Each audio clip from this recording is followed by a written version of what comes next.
Hello, my dark darlings.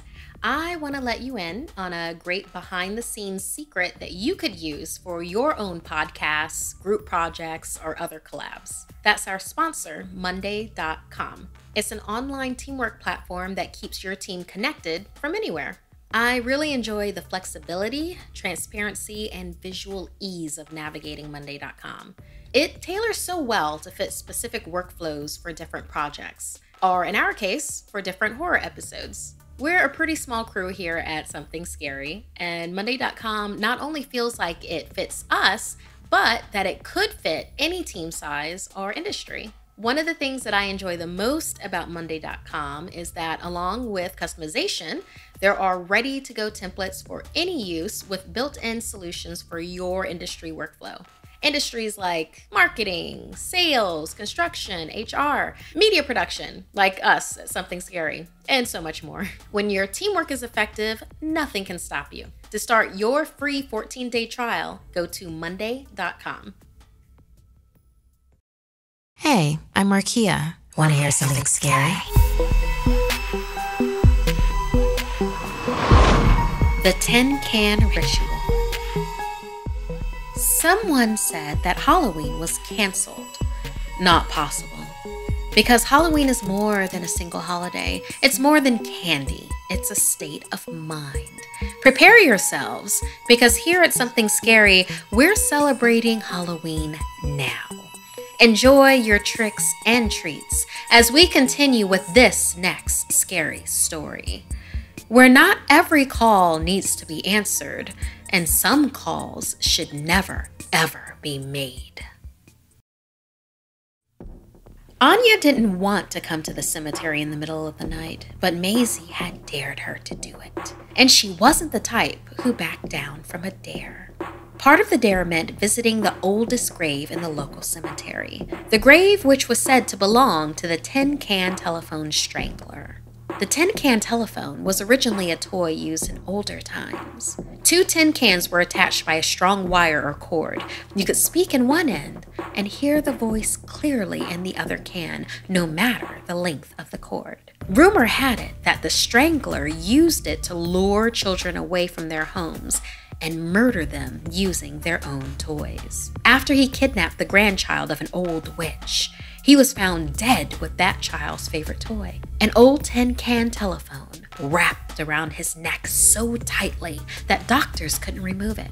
Somehow, it had fused through his skin into the bone. He was buried with it in a grave in the back of the cemetery, marked with a blank tombstone that no one ever carved. Maisie heard from someone at school that if you made the same tin can toy and placed one end on his grave at midnight, then you could hear him wheezing for air when you listened on the other end. While on the call, you could ask him anything you wanted, and since you had summoned him, he must answer you truthfully, because he had the wisdom of the dead. Anya didn't believe it was true, but there was no stopping her best friend when she was determined to do something. Maisie explained that the tin can ritual had two rules. If you wanted to end the call, you had to kick the can off the grave. And second, you could never open your eyes while talking to the Strangler, or his spirit would be free to do what it wished to you. They found the Strangler's grave, and once it was almost time, Maisie pulled out the tin can telephone she had made from her backpack and placed one end by the uncarved tombstone. The girls stood in front of the grave and closed their eyes tight as it turned to midnight. Maisie shoved the can into Anya's hand and said, "You go first, then me. I'm asking for lotto numbers." "I dare you," Maisie said. Anya sighed and grabbed the can, closing her eyes. Taking a breath, she held it to her ear and asked about her grandfather who had passed last spring. Then she listened. She heard nothing. Nothing at all. Relieved that the urban legend was fake, she heard Maisie demand, "You're doing it wrong. Give it here." Eyes still closed, suddenly Anya heard Maisie exclaim, "Oh my gosh, I can hear..." But then she stopped talking. Anya shifted from one foot to the other, not fully believing Maisie had heard something, and she wanted another turn. Anya was a little too scared to open her eyes, so she reached out for her friend and asked to take her turn. Hands outstretched, she couldn't feel Maisie near her, even though she had been right there. Anya finally got frustrated and yelled, "Give me the can, Maisie!" And just as she said it, the can smacked her in the face hard.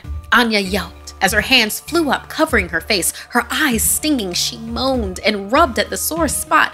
"Why?" she started. Then suddenly, the can hit her again. Not as hard this time, but still, it did hurt. "Maisie, stop messing with me and let's go home already," Anya begged, still unwilling to open her eyes. The can hit once again, almost gently this time, and Anya heard someone wheezing. Anya froze, terrified, but then realized it was Maisie's voice. It was all one of Maisie's pranks. Anya opened her eyes and saw her friend being choked by the glowing, zombified ghost of the tin-can telephone strangler. His gnarled, rotting hands had wrapped the cord of their homemade phone several times around Maisie's neck. Anya realized her friend had been throwing the tin can at the other end at her, trying to get her help. But what could she do? Obviously, they had missed something. There had to have been more to the legend, something to better contain this monster, but she had no idea what it could have been. Anya watched in horror as her friend struggled and weakly kicked at the other can still on the grave. That reminded Anya that she could end the call by kicking the can off that grave. Maybe that would banish the killer's spirit. She ran towards the grave, but before she could kick the can, the ghost yanked it away, and she slipped, falling flat on her back. As she brought herself to her feet, the specter dropped Maisie's lifeless body to the ground and focused his attention on Anya. He stared at her with white, otherworldly eyes and wheezed out the words, "You're next." Before she knew it, she was running for her life. "Don't look back. Don't look back. Don't look back," Anya repeated to herself in tears as she ran through the empty streets all the way home. At her doorstep, she shook as she struggled to put her key in the lock. She thought she heard Maisie call her name from far away and spun around, gasping for air. There was no one there. No spirit, no Maisie, no noise. It was over. With a guttural heave, Anya opened her door, desperate for the safety of her own home. But the poltergeist was already there waiting for her. The last thing she saw was the tin can flying fast and hard at her face. Like the urban legend said, they had unleashed this monster, and he was once more free to kill again.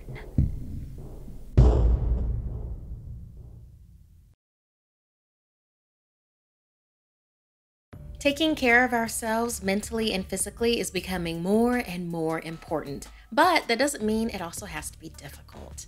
One of the things I do is I'll take CBD to ease my stress.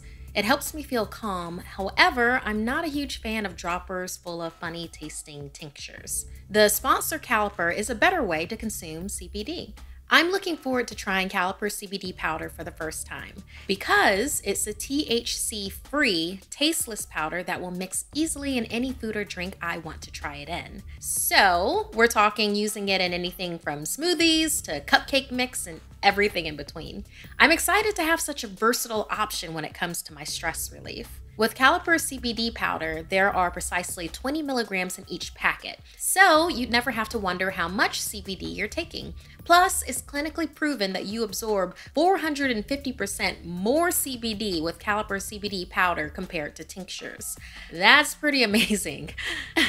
Get 20% off your first order when you use promo code SCARY at trycaliper.com/scary. You can try Caliper CBD risk-free for 30 days. If you don't love it, they'll give you a full refund. That's trycaliper.com/scary. Don't forget promo code SCARY for 20% off your first order.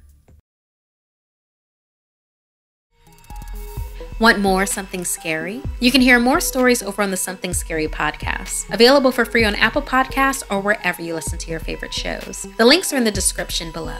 Thank you to all of our patrons. While we do run a limited amount of ads, the show would not be possible without your support. If you'd like to submit a story, send me an email at somethingscary@snarled.com. Like and share this video if it gave you the chills. And don't forget to subscribe to Snarled and turn on the bell for notifications. And if you dare, follow me on social media. Until next time, my dark darlings, sweet dreams.